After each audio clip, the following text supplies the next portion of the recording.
3,000 miles from home, trying to say that I will get there soon. So many times our dinghy, I can't even remember how many times, our dinghy has just disappeared. It's come and unattached somehow and drifted away. That is our dinghy, and somebody, usually sailing Zatara, have had to bring it back to us. Good on you, Finn. Well done, mate. Yeah. Second time you've saved our tender. Well, today that's all changing. Rob has just gone out with our friends Claire and Adam, and they're bringing back someone's dinghy we saw in the distance. We don't know whose it is, but it's so nice to be able to help somebody else, and it's kind of nice in a twisted way to know that we're not the only ones who lose their dinghy. Doesn't have a name? Oh, no. So should I go on the VHF or something? Someone will come out and go, oh, my tender's gone. Yeah. I think I'll see it over here. Hopefully. All boats, all boats, all boats, Naihan anchorage. Has anybody lost a dinghy? All boats, Naihan anchorage. Has anybody lost a dinghy? Well, you know, it's a bit of a faff if you lose your tender, and we are guilty of having lost our tender many times. And I mean, I think when we were hanging with Zatara, I think we lost it 3 times. Lo and behold, our tender's off again. And I remember Troy from Free Range Sailing, he rescued it for us up in the Abrolhos. It was blowing 40,000 backside. I'm running back and I see Troy with our tender in tow. Holy crapola! Probably the worst one was at the Whitsundays. We were anchored at Ollie Beach, and I actually thought the tender had been stolen. Go out to the tender, tender's gone. It was missing all night, and in fact at that time I went to the police, the Ollie Beach police, and reported it stolen. I went on Facebook page, a group page, and announced that if anyone's at the Ollie Beach area happened to have seen a tender, you know, took a photo of our beautiful Highfield. 2 people on the boat and somebody sneaks up and nicks a tender. Unbelievable. And we didn't hear them. Far out. Unless I didn't tie it on properly. The next day, one of our friends, Richard, and I went through the anchorage. The very last boat in the anchorage had it tied onto the back of the boat. What time did you find it? About 9:30 at night. Wow, I mean, I had egg on my face on that one, literally. So it's quite nice actually that we have got the opportunity, or had the opportunity just now, to pay it forward. So you can just see those guys disappearing over there. That's the Canadian guy who we saved their dinghy yesterday. There's some kayakers. Hello! Hello there! Ahoy! Hello! Ahoy! Hey! Is this dinghy for sale? Ah! Looks really familiar. There it is! The irony is, Far I out. took the beach today, flipped it over, scraped all the barnacles off, got it all perfectly clean, took it back to the mothership and decided we deserve a kayak ride. The lines, the painters were tangled, the kayak and the dinghy lines were tangled, untied them, absentmindedly let the dinghy go, got in the kayak, off we went. No way! No, and you didn't at any point think, Right hey, here in the world. Came back, no dinghy. Classic! look what they gave us. They're our best friends. It smells so good, and They it's know. really heavy, so it's quality. It's going to be a big fight over the Ferrero Rocher on the top, like that. Isn't that nice? They know the way to our... They do know the way to our heart. Good cake, Ivan? Cake? Oh, the chocolate cake? Nah, I didn't have any. My body's a temple. 'Cause this way is my home.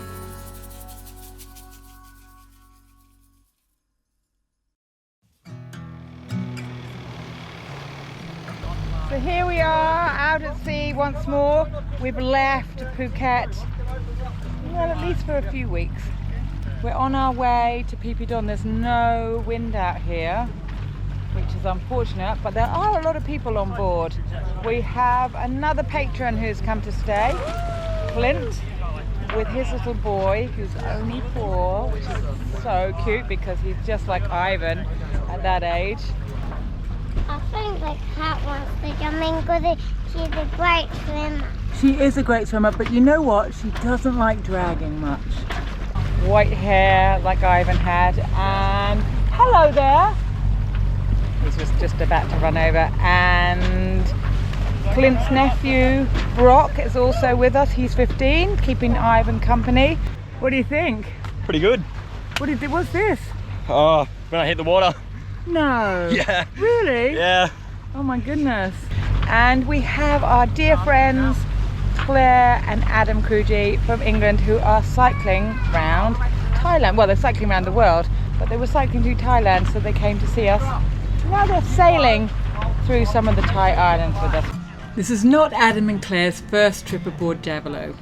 If you've watched our vlogs from the beginning, you may remember Adam, Claire and their 4 children joining us for Christmas 2018 in the Bay of Islands, New Zealand. Christmas Day, Bay of Islands, and the ladies are working out.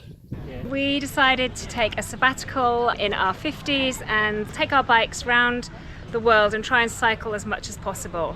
We were about 4 months in, we'd cycled Japan, Korea, Cambodia, and we were in Thailand. I was looking at my phone and I got this message from my old friend Rachel saying she was ringing from her Thailand phone, which was complete coincidence because we were in Thailand too. Unfortunately, the other side of Thailand. But anyway, it's really nice to know that we were in the same country, and it took us about 2 months to actually meet up. Did you want to do a U-turn at that point, Adam? No, I was happy to make the journey because there's not many opportunities we get for free accommodation, so it was sort of paid off.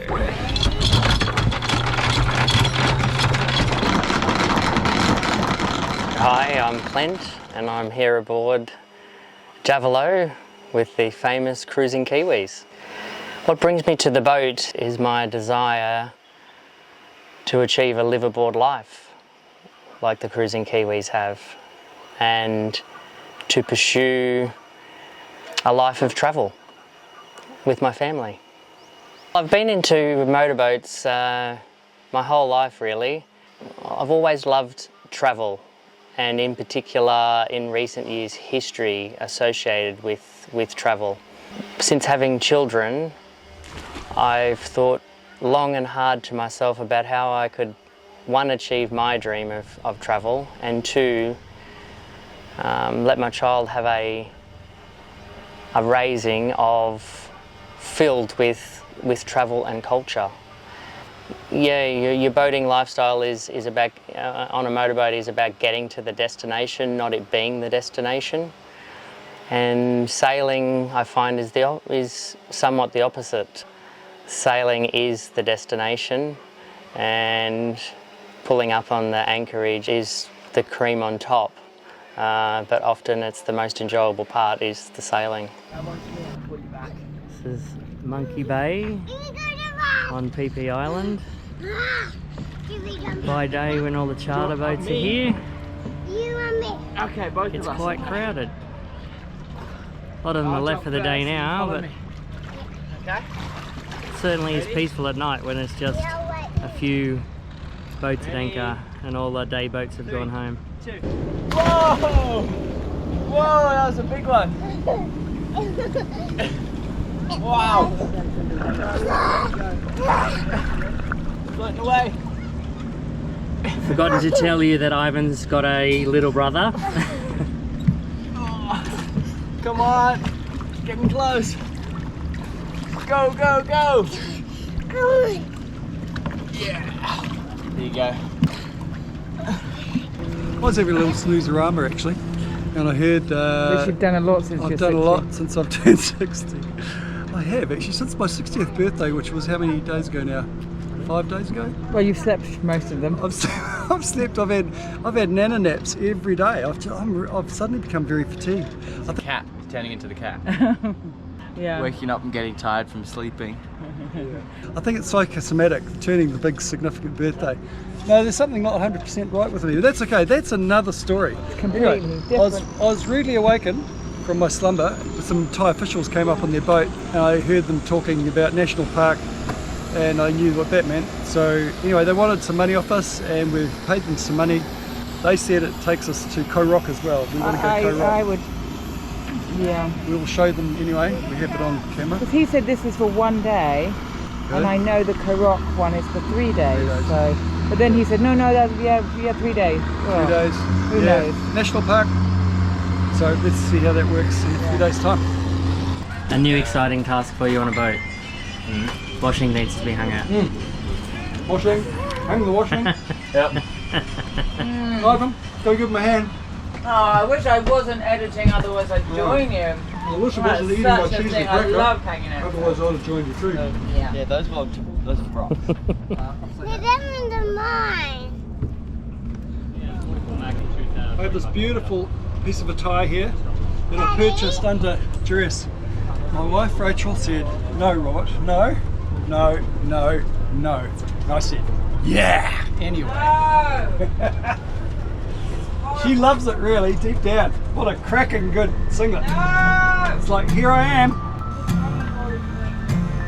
If I think, girl, I can now wait until next year. Not gonna calm down, I'm gonna face my fear. Claire, would you recommend last night's anchorage? If you were doing TripAdvisor, what would you say? That was not a good review. I don't give negative reviews, so I there were positives that came out of it, but I don't want to be rocking and rolling. What are the positives? How kind it was for Brock to give up his bed for me. I could see the stars, and it was very dramatic, but oh my god, it was so rocky rolly that I don't want to do it again. Please. Yeah. Claire's not kidding, that was one of the worst anchorages we've ever stayed in. I mean, it's a beautiful spot, Koh Ha Yai, it means 5 islands. Looks great, offers little protection overnight. And lovely Brock, who's been sleeping outside, got up and moved aside for Claire, who was feeling sick all night. Suffering a little bit from seasickness. But we're going to move on now to Koh Rock, the site of Finn's infamous freediving accident, where it should be far more sheltered. One more. 3, 2, 1. Okay. That's your workout for the day, Adam. Flipping heck. No cycling, just roaring up the main. Do you remember, you lifted it nearly all the way by yourself back in New Zealand? That sounds right. What's the problem now, Adam? I don't know. The problem I think is the staff. He's just got too much brain power Exactly. that his body can't. My head's a lot heavier Yeah. now, full of wisdom. Yeah. Though his arms can't keep up with his They brain. can't keep up, no. Yeah. And I've just had a bit of toast and Marmite. I'm halfway through a cup of coffee as well. So it's a yeah, little bit I too reckon much. after the full cup of coffee, you would have been I'd have been on doing it with one hand, really. I've been on gas. Yeah, would have been reading a book and pulling it down with the other. I'd have been like Yeah. whizzing it through. Koh Rock is a small archipelago in southwest Thailand. The pristine waters make a top-rate snorkeling destination, while the long stretch of powder white beach is considered among the top 10 most beautiful in Thailand, which is really saying something. About 30 meters here, so if anyone wants to go free diving. Is that why I can't see the bottom? Yeah, it's quite deep. Someone in your presence has been to the bottom here, though. Yeah, I reckon it was me. Well done, Rachel. Not me. I'm going to plop in and go down a bit. Plop. Yep. I'm going to plop in and sort of remember the moment, Rachel. I'd rather forget A it. very serious moment it was. It's hard to believe it was only a few months ago we were here though, wasn't it? It was all go. Anyway, wish me luck, Rachel.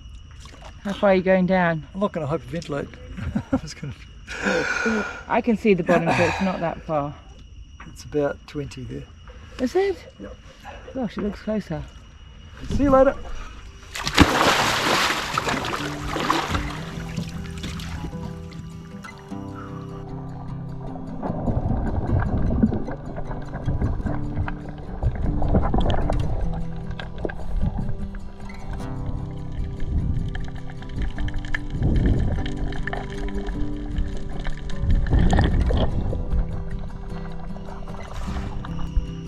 And Lovely, beautiful water. So much joy to be had, free diving. Just got to try and do it safely. Yeah, so lovely. Oh man. There's such a sense of freedom down there, you know, you sort of stop. Oh, no, there's a serenity. It's hard to describe, you just got to do it. It's very nice. If I could see, if I know for sure that I found me the right open door. If I were to go, step out on my own, is that where I grow? If I could know. So I've just taught Rachel how to pop a cap off the bottle with the spoon. I'd say taught me is a strong way to say it. You showed me, and now you're making me.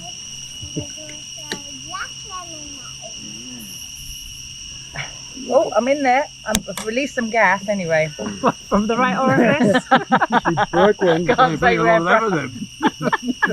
I can't say where that was from now. You guys, I don't think it's going to work. Oh, I can't do it. Ow, it hurts my you make it knuckle. look easy, Rach. I think I might ask somebody else. Good technique. Wedge it against the bone, yeah. Oh, we did it in two. Overly conscious with a young child. My son Ollie's 4 years old. If I was going to bring him onto a boat and have a lifestyle of sailing full time, that safety is of a big concern to me. It's not just my life, I've got another person's life on board. I wanted to really learn how to sail properly and safely. Until I talked to a couple of insurance companies, and the insurance companies were with a view that regardless of qualifications, they're simply a piece of paper that doesn't give you any real world experience, and what they would consider favourable when it comes time to getting insurance on my boat would be my experience on a boat. Overnight passages, crossing particular bodies of water or oceans that you plan on crossing, and real world experience. Absolutely couldn't care less about what qualification you have.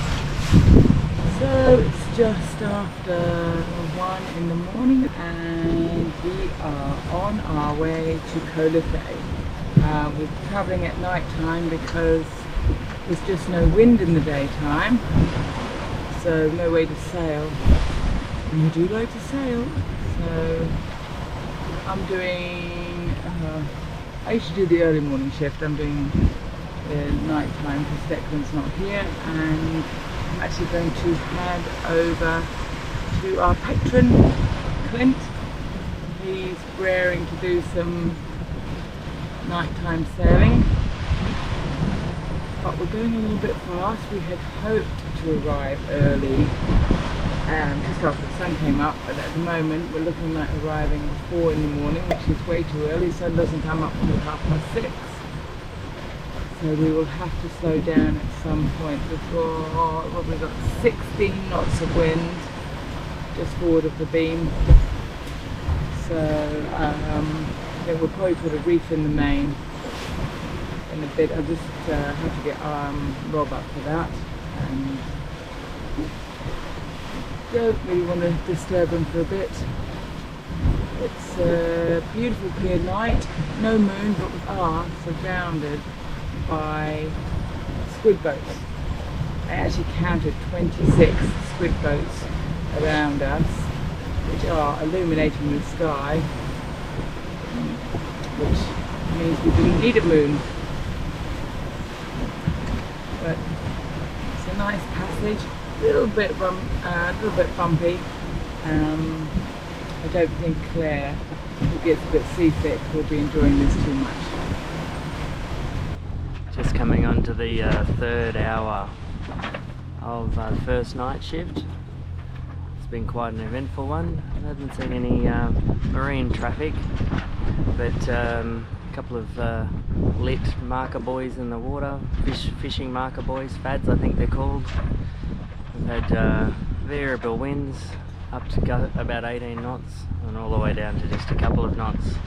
So during the course of my shift so far, we've had a course change and sail change, and we've just gone between a pass now, and so we've dropped the main, just got the genoa out and one engine just till we get through this pass. We lost the wind in the pass. It's just starting to pick up a little bit now. Expecting a sunrise in a few minutes, about half an hour or so. That should be wonderful. Really looking forward to that. Couple of coffees, no troubles staying awake. And the highlight's probably been the stars. Absolutely amazing, the amount of stars in the sky at night. It's just something about this night passage that brings an inner peace.